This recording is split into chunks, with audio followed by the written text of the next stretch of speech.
and we're going to use something called Augusto Bowles' theatre forum method to think about what we would do in certain situations. So we've got two scenarios. If you find that sheet, you'll see a sheet with two scenarios listed. And the first scenario, what we want you to do in both of these scenarios is in your groups and your tables, discuss them. So we've got about an hour and 20 minutes for this session. And we'll go through the first scenario. We'll have you discuss it and then act it out, and we'll discuss what could happen next. And then we'll go through the second scenario. So the first scenario is about Jane Richards, who's a black woman who's just completed her PhD. She's invited to an interview to a relevant position in her field, which is great. On the morning of the interview, she's waiting patiently outside the meeting to be called in to speak to the interview panel. And the receptionist tells her that she's the next to go into the meeting room.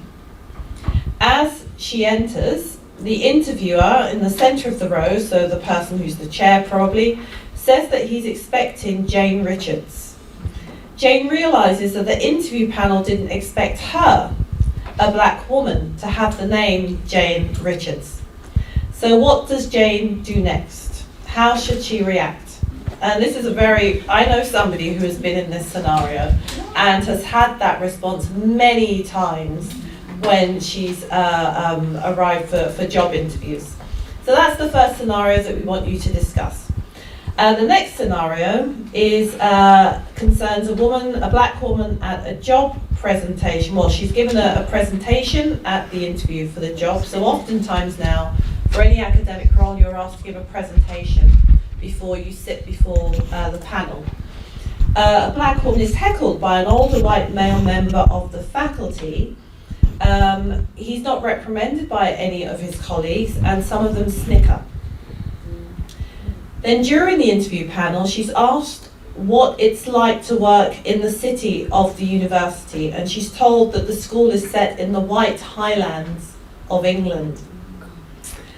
And then when she talks about her publications in leading American journals, a member of the panel expresses surprise that there is much interest in her topic there. So that's the second scenario. So you've got two different scenarios, but both dealing with the issue of microaggressions in interview situations. So we'll focus on the first one for the next 25 minutes or so. So can you, discuss with those sitting on your table, discuss that first scenario. What does Jane do next? How should she react? And then after you've spent 10 minutes discussing, we'll ask some of you to come up to the front and act out what you've discussed. If you're shortlisted, you'll be invited to meet the faculty by giving a presentation. So as many members of faculty who want to attend can, but they won't necessarily be on the interview panel. So it could be a very full room, or it could be quite an empty room. It just depends on when the presentations are being held. So it's that scenario where you've walked in, you haven't yet had your panel interview, but you're given a presentation to show how you speak publicly and how well you can convey the ideas behind your research and then answer some questions. So you're giving your presentation and then you're heckled by somebody in the audience, and everybody is silent, and some of them, snicker, so they laugh. And then you finish your presentation, you go to the interview panel, and you're told that the school is set in the White Highlands of England. And then as the conversation goes on, so you have to think about, how am I going to respond to being told that I might be working in the White Highlands of England? And then when you talk about your publications in leading US journals, right, so it's quite rare to be a British academic and have a publication in a US journal. One member of the panel expresses surprise that there's interest in your topic there, i.e. how credible is your research really? So think about those, how you would respond to the snickering, to the heckling, to this comment about the White Highlands, and the kind of discrediting of your research. So again, 10 minutes, and then we'll ask some of you to come up and act out the scenario. We were expecting Jane Richards. Yes, I'm Jane Richards. Nice to meet you. Nice to meet you. Thank you so much. Thank you for your time. Can I sit down? Yes, please do. Please take a seat. Thank you. Oh, it was lovely to meet you. We're quite surprised. We were expecting somebody else, but thank you for coming to the interview. Jane.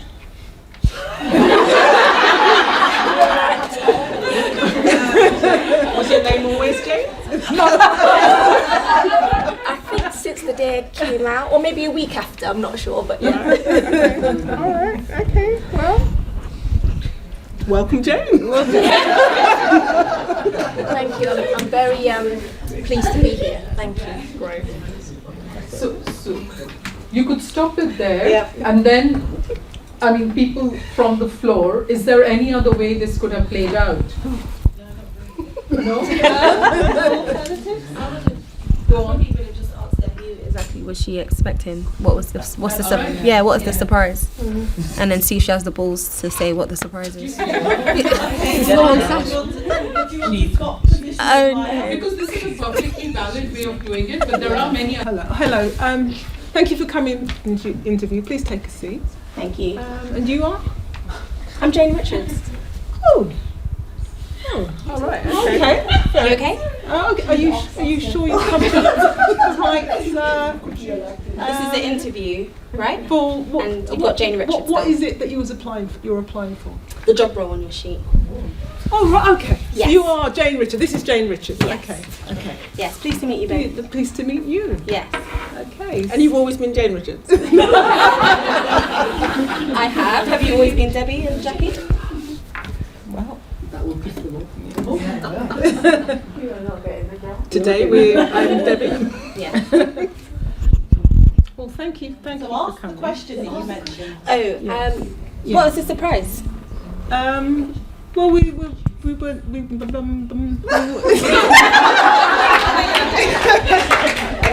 guess we wasn't associating how you look with your name. Were you born in this country? I was. What would you say? No, let's stop it there. Okay. Were you born in this country in an interview scenario? What do you do? So where are you really from? Well, how would you respond in an interview situation? You ask the last question that you asked. Were you born in this country? I'm sorry, is that relevant to this role? No. Well, not really. I'm just surprised by your name. That's all. Nothing. No, don't worry about it. Don't worry. We'll carry on with the interview. Where are your parents from?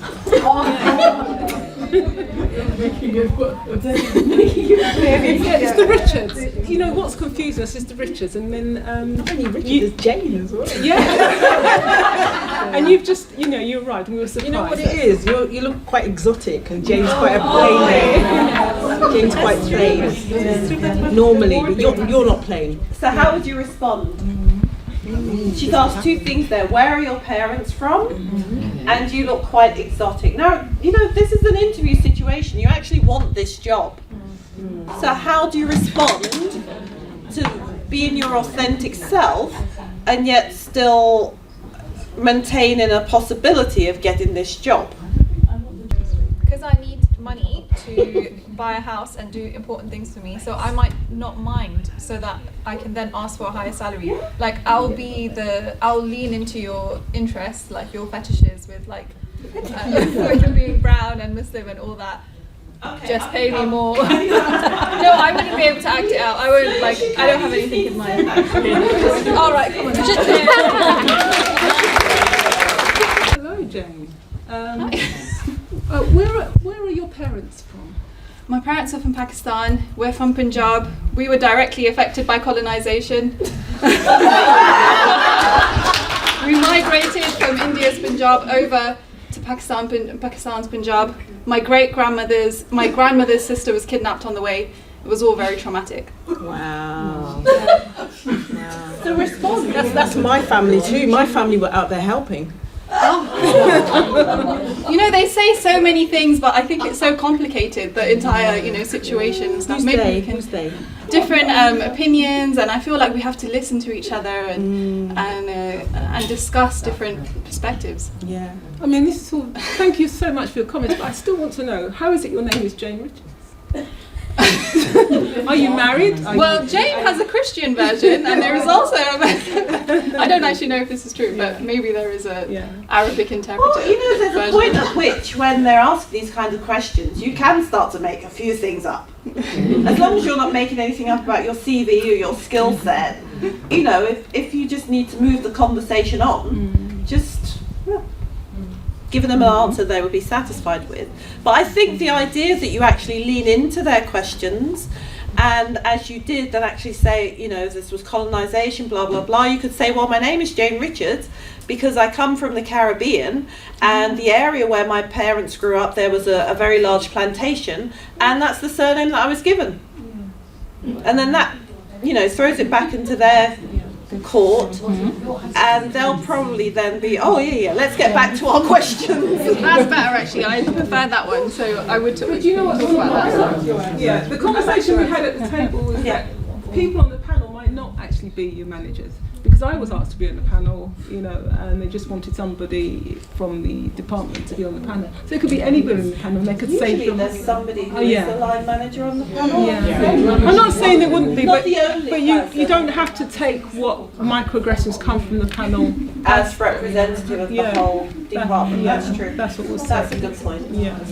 Okay. Any other directions that we want to take this particular scenario? I'm really surprised. Are you? What's your name? So my name is Jane. Oh, Jane so Richards. you are Jane. Yes, I am. Richards. Okay. Yes. Welcome. Thank you. Wow. We were quite surprised though. We were expecting. You know. Yeah. Yeah. So I'm a bit sorry. How was you surprised? I'm a bit confused. It's how you look. It's not really. Okay. It's quite Yeah, incongruous. you just didn't associate it with the name. That's fine. So my partner's called Peter Richards. I see. That's Jane and Peter.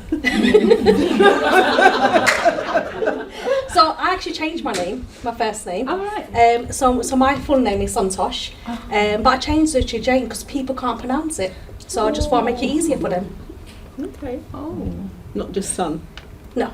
I prefer Jane because obviously, I mean, at the same time, it's the fact that I actually got an interview. So I'm here in this room with my name and my credentials as well. And of course, we're a very inclusive company. Fantastic. Yeah.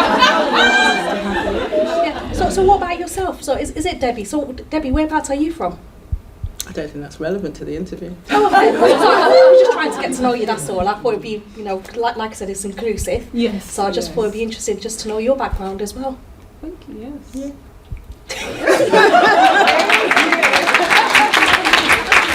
No, carry on. Is everything okay? Yeah. I wasn't sure if you wanted to contribute anything to the discussion about my research. No, you know, we've heard this quite often. All right, okay. Well, if there's anything, you know, that you'd like to share before I take the stage, I'm happy for you to go ahead. Do carry on. Okay, Do your great. best. Okay, thank you. So as I was saying, my research is exploring the barriers that Black postgraduate students face in higher education, and I'm looking at the experiences, but also the impact that it has on their academic outcomes. Continue. Oh, sorry, I was just waiting for you to finish. Sorry, I was clearing my throat. All right, okay. Great. All right, so let's stop there. Okay, what other, Would any of you have ignored the asides and the whispering? If I really wanted it, I might ignore it for that time and speak to them about it afterwards once I've already secured the position. All right, do you want to come up and act that out? Thank you. Thank you. Morning, nice to meet everybody. Today I'm going to be presenting my research. My research is on a topic that I can't think of right now. Inclusion in higher education. So I've had quite a journey to get here. Sorry, is it okay if I just continue? Yeah. Okay, great. So thank you so much. Starting off with my first slide, we wanted to look into higher education, academic roles, why there's a lot of barriers. Speed up a bit. Maybe I will take questions after. Is that okay? Brilliant. Thank you so much. So just continuing. So, sorry, what's that? Oh, nothing. I was just making. Okay, let's stop there. So she's been told to speed up. There's a comment made. She's only on the first slide. How do you respond? I mean, clearly, constant interruptions interrupt your train of thought. You have 5 to 10 minutes for these presentations generally. What do you do? Even if you want to continue because you really want the job, you will still be unsettled by this. So would you, for example, say, I'm sorry, I need to just step outside and regroup and come back in and start again? Is that okay? Or do you just try to push through and pretend it hasn't affected you at all? I think you have to push through, because if you say to them that I want to step outside, it shows that you're scared or you're nervous or something's unsettled you, so you're letting them win. Whereas if you push through, you're in control.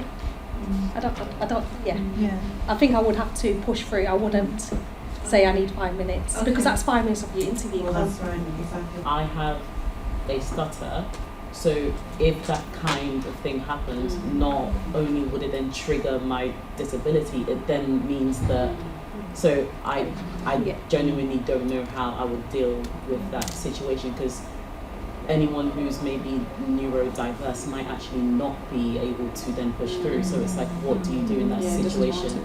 That environment wouldn't be conducive to you at all. But as we said last time, the people on the panel might not be the people you're actually working with. So what would you do? Would you perhaps just say, could you stop interrupting me because I'm neurodiverse and your interruptions actually have a very detrimental impact on my ability to present? Yes. Yeah. I would. And I will say that, and also say that I actually put it on the job application when you're declaring the disability. So if you can just bear with me whilst I finish my 5-minute presentation, and I'll be happy to answer your questions. But you'll still be unsettled by that stage. Yeah. I guess it depends how unsettled. Yeah. I think if I was very unsettled, I'd probably lose my thought, and I'd probably just say, I just want to just take a minute and I'll come back if that's okay. And then when I come back, I'd probably just say, if I could just get through the presentation and then just have your full attention for the 5 minutes, so that I could just get through, and hopefully that should be. Would you perhaps address the chair? Because on these panels there's always a chair, and the role of the chair is actually to make sure that the candidate feels comfortable to perform at their best. So would you perhaps say to the chair, I'm sorry chair, but is it possible for me to continue without any further interruptions if the chair is not doing anything? What I do as a primary school teacher, say you're teaching a group of children and someone starts whispering, you stop and you look at them. And then everybody then that person will realise why you stopped. So I think it's to not tolerate it. I probably would have tolerated it, but thinking it through here, I think you should just stop and wait for them to stop talking, and so that they all know that they need to be quiet so they can do your presentation. It's quite common in my field for people to interrupt and to speak over you. It's like kind of a rite of passage. They view it as something positive, that they're challenging you. What's your field? Genetics. Okay. It's the same in economics as well. Yes. So the longer they can speak over you, like the more you're letting them win. But the advice is always, honey catches more flies than vinegar. So you're supposed to be sweet and say, oh, please can you stop talking, blah, blah, blah. Otherwise they'll see you as negative. Or if you do that like classic teacher tactic of stopping, they'll keep speaking. And so it's really hard. I feel like they force you into being like a negative person or aggressive person to get them to stop, and then it reflects on you poorly. So I do think that a lot of this, like, oh, honey catches more flies, is to push you into a sort of way of where you're being the vinegar. Do you think that kind of aggression of speaking over you is more prominent when you're an ethnic minority or black female, or like how have you ever observed like race and ethnicity and gender like? Yeah, 100%. Yeah, we're talking about it at the table. Unfortunately, a lot of stories like that. Yeah. So you end up having to deal with the honey and the vinegar situation constantly, and trying to keep that balance. And have you ever discussed possible responses to this that might be more effective for you? Yes, so I've discussed with some supervisors.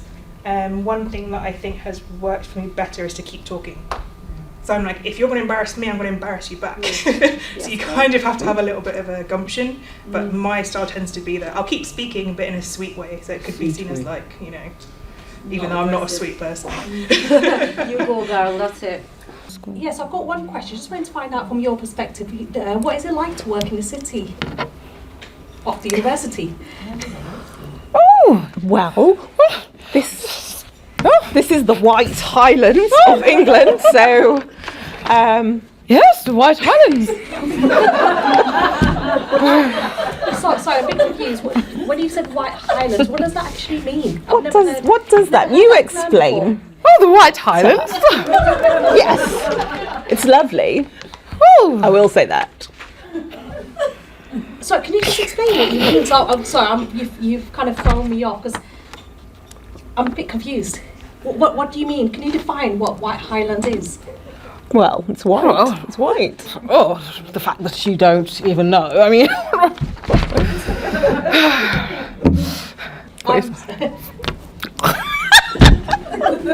don't know why I'm doing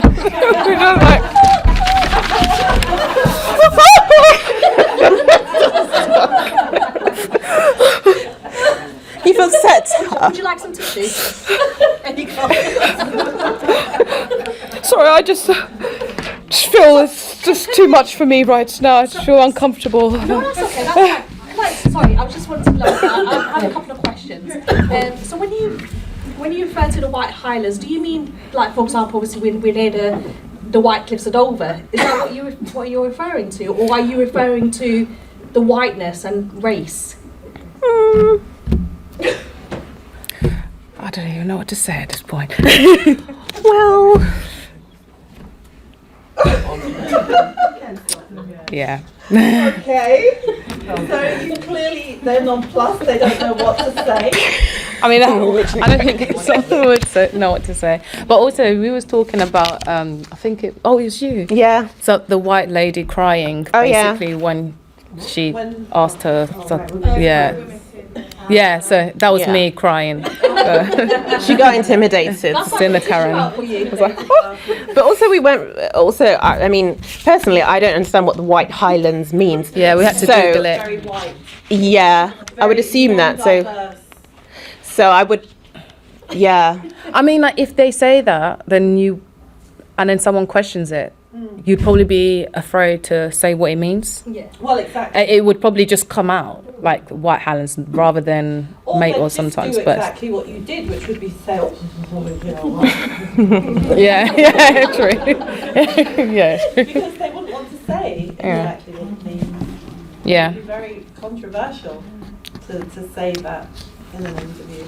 But I'll respond the same way as Sonny did anyway. It's like, well, what does that mean? I'll act clueless even if I did or didn't know. Because I knew exactly what you were saying and the way your reactions were, and that's why I said, like, is it White Cliffs of Dover or race? Yeah. Any other alternatives to this scenario? So yeah, what's it like to work here at the university within the city? Well, we don't get many applicants like yourself here. It is it's known as the White Highlands. Yeah. The White Highlands. Applicants like me. What do applicants like me not tend to work in the White Highlands? What we mean is that you're just very different to the other interviews that we've received here. Oh, right, Yes, okay. yes. Okay, so how diverse has your the pool of applicants been? We are very very inclusive. Yes, and yes, we have. We're forward thinking. Yes. yes. Oh, right, And okay. we have people from France come here, and we have neurodivergent individuals. okay. LGBTQ. Oh, right, okay. So Disability. Can Can I ask how racially diverse the institution is? Well, our And how students representative, come from international backgrounds. Could you give any examples? Anyone like me? Oh, we are very inclusive, but we are known as the White Highlands of England. Very prestigious. Yes. Very prestigious university. People want to work here. Yes, but we're not quite sure how you will fit in to this institution. And why is that? Is that due to representation? I don't think anyone would say that. So explicitly. Oh, right, sorry. But if that is raised, we're not sure how you would fit in here. Maybe they would turn it around and say, how do you feel you would fit in? Yes, that's maybe. more likely. Yes. Okay, well, let's do that. Turn it around. Okay. How do you feel you would fit in here in the White Highlands? Well, I'm not quite sure, to be honest. I think from what you've shared with me already, in terms of the fact that you maybe have diversity in terms of people from France, was it? Or, you know, LGBTQ people or anything else, and I don't really relate, so I'm just thinking about whether it would be an environment that I have any representation of my own kind of experiences as well. I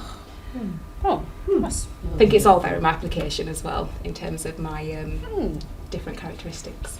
I mean, that's a very honest answer, but you're talking yourself out of a job. Well, yeah, it's a job and it might be a job that you want. It's not a job that I want anymore. Oh, the hands are going up. Okay, all right. Yeah. Anna, and then was it Word, Jackie? I will be like, and sure, then this is not funny. I think that I would, Iman, lean into when they were talking about people from France and LGBTQ. I would say, oh, you have a very international, you know, people from different countries, and lean into how you will add to that diversity. Yes.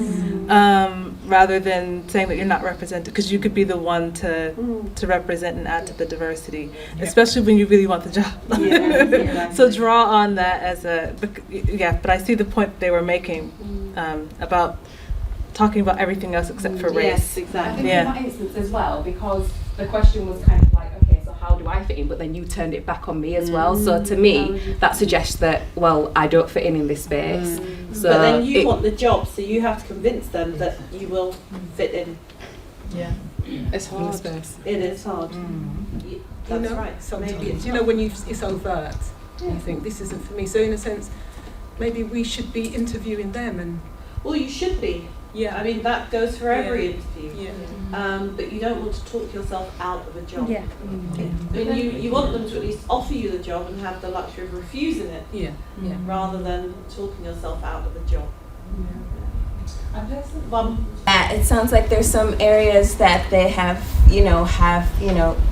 more representation of people of international perspectives and neurodivergence and things like that, and it seems like there's room for growth, and that I would be able to bring some of that growth into the institution in terms of cultural perspectives. Yeah. And then I think I was just going to say maybe also highlighting the diversity of the student body as well. Yes. So, I understand that you have like 40% EME students, and so I think it's really important that they feel represented, even if they don't in the community, that they do within the university or something. Exactly. Is there anybody else? Yeah, I was just going to say that I think I mentioned in a previous workshop that when I was going for an interview, they asked me how would I navigate because the student population is predominantly white. That's a question that I was asked. Yeah, and how would I navigate that? And it was obviously because I'm black. So I just said that my credentials remain the same. I can teach anyone. But I was just very confused because I didn't see how that was relevant to the interview, and it's not something that was mentioned on the application that it's predominantly white, so it's obviously said because of how I present. So yeah, I just mentioned my credentials and the ability to accommodate any demographic. So What was their response? Oh, they just did what you did. Okay. Did you get the job? I did.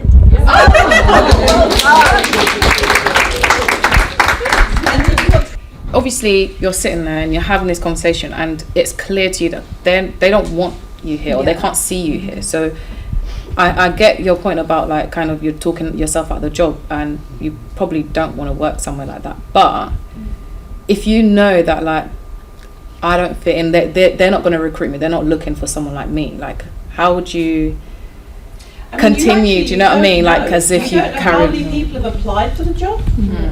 You don't know who else has applied for the job.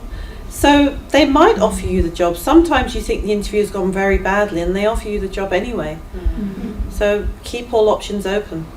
Iman mentioned that it's difficult in the situation because it's triggering. You might have had a lot of trauma or stuff you've gone through, and just a comment like that just brings it all up, and these feelings that are just subconscious, you can't just push them down sensibly. So sometimes you can't control what you say. You might just say, well, I don't want this job. I want it anyways. You don't want to do that because obviously academics talk to each other. True. Yeah. And in whichever area you're in, they will know other people. Yeah. So you really do want to practice responding in a reasonable way to any kind of triggering you might face.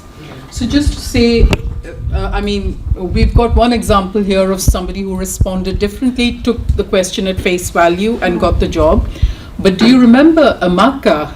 You know, one of the examples she gives, so Amaka is another one of the investigators on this team, and she's in the medical faculty, turned up for an interview, and they did exactly this.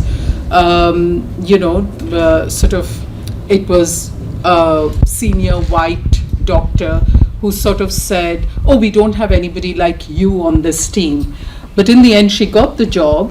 And I don't know, 2 or 3 years down the line, he was taking somebody else around the wards, saw her, and then turned around and said, oh, we want more people like her. So, the point is, in the end, it's not that you're creating the way for others, but you have to recognize what's good for you. And sometimes that might actually be opening the way for, as others were saying, if they're open to neurodiverse and LGBTQ, maybe they're open to different races as well, who knows.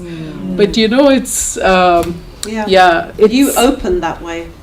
Sometimes and you have to be it's tough because you're constantly opening doors in that way, but on the other hand, it's got to be done. Sometimes, as you say, the panel people is not will be your boss or that's manager. right. So those people comes, take interview, they do fun or mock or whatever. At the end, if you give them back or stand out against them, they may think these people are smarter. Then they turn up like positive way. What is a good person? Interviewer is they are very good. She also very good. The feedback as well. Making feedbacks. Maybe the reason sometimes it may vary.